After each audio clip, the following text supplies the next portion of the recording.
Hello everyone, welcome to my page মোয়ারানা makeover. তো চলো আজকে তোমাদের সাথে একটা হেয়ার স্টাইল শেয়ার করি। আর অনেকেই বলেছিলে যে একটা হেয়ার স্টাইলের ভিডিও দাও, তো সেই জন্য দেখো আজকে একটা হেয়ার স্টাইলের ভিডিও তোমাদের জন্য এনেছি। অবশ্যই পুরো ভিডিওটা দেখে জানিও কেমন লাগলো। দেখো ফার্স্টেই আমি মাঝখান থেকে শীতে করে নিয়েছি। অ্যান্ড এখানে তোমরা যদি ক্রাউন সেকশন বুঝতে না পারো সেহেতু এরকমভাবে করতে পারো যে 4টে আঙুল একভাবে বসালে যতটা তোমার থাকলো পয়েন্টটা, তুমি এই পয়েন্টটা বুঝে একদম মাথার ওপর থেকে একটা শীতে কেটে নেবে।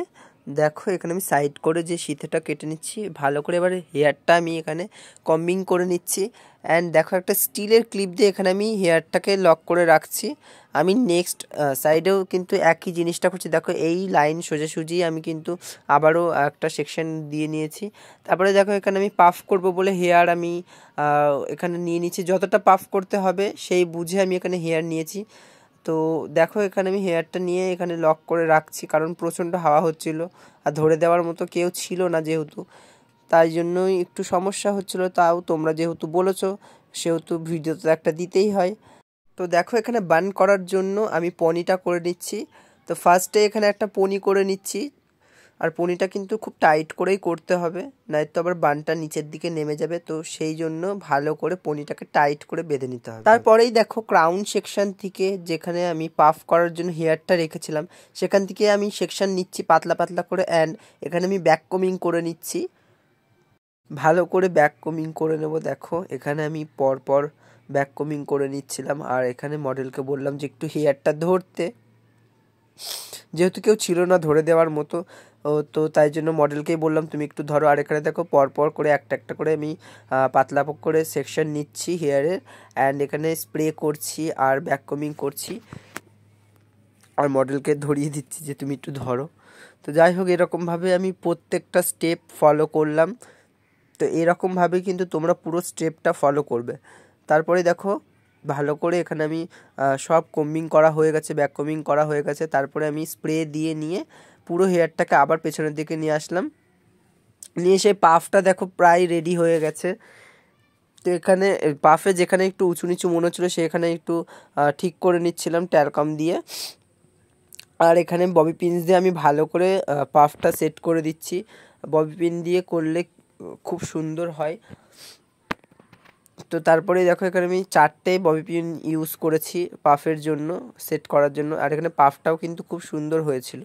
এবার সামনের দিকের যে হেয়ারটা রেখেছিলাম যেটাতে স্টাইল করব, হেয়ার স্টাইলটা করব, তো দেখো ফার্স্টে কিন্তু আমি ক্রাউন সেকশনের দিক থেকে নিয়ে নিচ্ছি। এখান থেকে আমি দেখো একদম সোজা করে ধরেছি হেয়ারটা, অ্যান্ড ব্যাক কমিং করছি অ্যান্ড স্প্রে দিয়ে সেটাকে সেট করে আবার রেখে দিচ্ছি। এইরকমভাবে পরপর লেয়ার বাই লেয়ার তোমরা সেকশন করে করে নেবে আর সুন্দর করে ব্যাক কমিং করবে আর স্প্রে দিয়ে সেট করে নেবে। এখন আমি ভয়েস দিতে গেছি আর আমার এখন ঠান্ডা লেগে গেছে, মানে হ্যাচি হয়ে হয়ে গলাটা কেমন হয়ে গেল, তো যাই জন্য ভয়েসটা একটু আলাদা লাগছে হয়তো। যাই হোক দেখো এখানে আমার একদিকের সামনের দিকে পাফ ফোলানো ডান হয়ে গেছে। এবার এখানটা আমি মিডিয়াম যে পুলিংটা হয় সেই পুলিংটাই করছি। একদম আলতো হাতে পুলিংটা করতে হবে, এটা খুব পেশেন্স রেখে করতে হবে আর খুব আস্তে আস্তে করতে হবে, তাহলেই কিন্তু এই জিনিসটা ভালো হবে। আর এই জিনিসটা কিন্তু খুব পেশেন্স রেখে করতে হবে। আর দূর থেকে স্প্রে দিয়ে তারপরে কিন্তু ইউপিন দিয়ে ভালো করে এই পুলিংগুলোকে তোমরা সোজা সোজা করে নেবে। তো দেখো এখানে আমি ইউপিন দিয়ে পুলিংগুলোকে সুন্দর করে সোজা করে নিচ্ছি।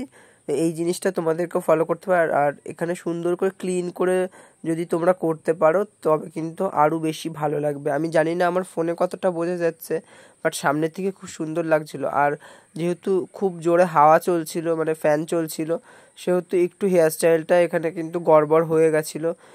কিছু করার নেই, যেহেতু ও মেকআপ করেছিল আর তার ভেতরে গরম, তো ফ্যান না চালালে মেকআপ গলে যেতে পারে। তো তাই জন্যই এখানে ফ্যানও চালানো ছিল। এত হাওয়ার মধ্যেও আমি মেকআপটা করেছি অ্যান্ড হেয়ার স্টাইলটাও করেছি। মেকআপটাও লাস্ট অবধি কিচ্ছু হয়নি। অ্যান্ড হেয়ার স্টাইলটা সামনের দিকে যে কার্লগুলো করেছিলাম, কার্লগুলো ওইগুলো সব একদম খারাপ হয়ে গেছিলো। তো তোমরা যখন কোনো ব্রাইড সাজাবে তোমরা কিন্তু বেশি হাওয়ার সামনে ব্রাইডকে বসতে বারণ করবে। তো যাই হোক, এটা আমি শ্যুট ক্ষেত্রে করেছি, তো সমস্যা সেরকম হয়নি। তারপরে দেখো আমার পুরো হেয়ার স্টাইলটা এখানে করা কমপ্লিট হয়ে গেছিলো। সেম জিনিসটাই আমি ওই পাশেও করেছিলাম। অ্যান্ড সব চুলটা নিয়ে দেখো এখানে আমি রাউন্ড করে ঘুরিয়ে নিয়ে একটা নেটের সাহায্যে ভালো করে এখানে তোমার বানটা এখানে সেট করে নিচ্ছি। এখানে কিন্তু তোমরা বানটা যখন সেট করবে তখন কিন্তু ববি পিন দিয়েই সেট করবে। এই ববি পিন দিয়ে সেট না করলে অনেক সময় খুলে যাওয়ার চান্স থাকে। আমি দেখেছি অনেক মেকআপ আর্টিস্টরাই কী করে, ওই যে কাটা থাকে ওই কাটা দিয়ে সেট করে দেয়। কাটা দিয়ে সেট করলে অতটাও ভালো হয় না, খুলে যাওয়ার চান্স থাকে। তো তোমরা এরকম ববি পিনস দিয়ে সেট করবে। অ্যান্ড যখন মনে হবে কোথাও একটু সমস্যা আছে সেখানে তোমরা এরকম কাটা দিয়ে একটু সেট করে দিতে পারো। দেখো এখানে আমি সব সেট করে নিচ্ছি। এখানে আমার হেয়ার স্টাইলটা প্রায় ডান হয়ে গেছে। আর দেখো এখানে আমি খোপাতে যে রোজটা লাগাতে হয় সেই রোজটা পুরোটা লাগিয়ে নিচ্ছি। অ্যান্ড এখানে আমার রোজটা খুব কম পড়েছিল, তাই জন্য আমি পুরো হেয়ার বানটা কেমন হচ্ছে সেটা দেখাতে পারিনি। বাট তোমরা নিশ্চয়ই বুঝে গেছো যে কীভাবে কীরকমভাবে করতে হবে হেয়ার স্টাইলটা। তো তোমাদের যদি ভালো লাগে অবশ্যই একটা লাইক করে দিও। আর যদি একটু আমার ভিডিও দেখে কিছু শেখো অবশ্যই আমাকে জানিও। অ্যান্ড চলো, অনেকক্ষণ হয়ে গেল, কেমন হয়েছে অবশ্যই জানাও সবাই। আর হ্যাঁ, দুই সাইডেই কিন্তু ফুল দিয়েছিলাম, বাট ভিডিওটা নেওয়া হয়নি। ভালো লাগলে একটা লাইক কমেন্ট করো। Thank you for watching, tata.